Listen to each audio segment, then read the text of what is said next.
In this video, we're going to look at short division. Now, short division is an algorithm. That means it's a method that's laid out in a certain way, and if we follow certain steps, we will get to the correct answer eventually.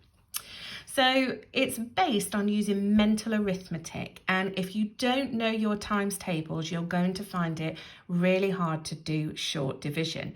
Now, there is a strategy that you can use. You could put your times tables along the side if that's helpful to you, but really it's better if you have them already internalized.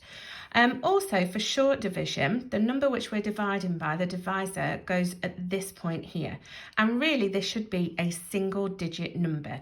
If you are working with digits higher than a single digit, so double digit numbers such as 14, 15 and so on, then really you should be using long division, as it's really hard to be able to do this mentally.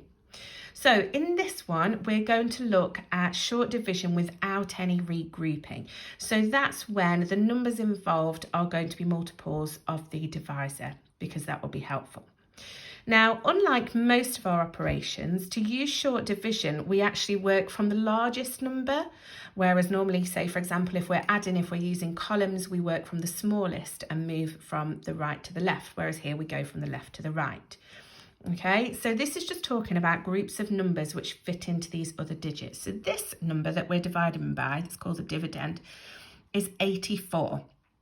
So if I'm having a look, the answer is going to go up to here. So really what we're looking at is we are partitioning these numbers, and I'm dealing with each column at a time. So I'm dealing first of all with the number 80. So I've got 84. If I partition that into 80 and 4, you can see a little more clearly. So this number is 80. So I am asking how many 4s go into 80, or 80 divided by 4.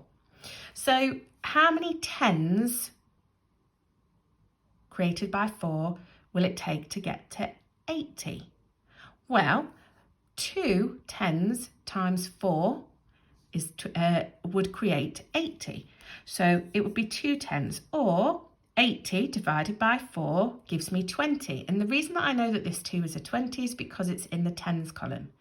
Now, as you get more familiar with short division, you may start to think of these as single digits, but you need to understand the place value that's related to those. So if you like to think of it as 8 divided by 4 equals 2, that's fine, but just remember your place value, otherwise later on it gets very confusing. Then we look at this number 4. So we're saying how many 1s 4 make 4, or 4 divided by how many 1s makes 4. So I get 1 4 out of 4. And then my answer, therefore, is 21. And that's how we do short division without any regrouping.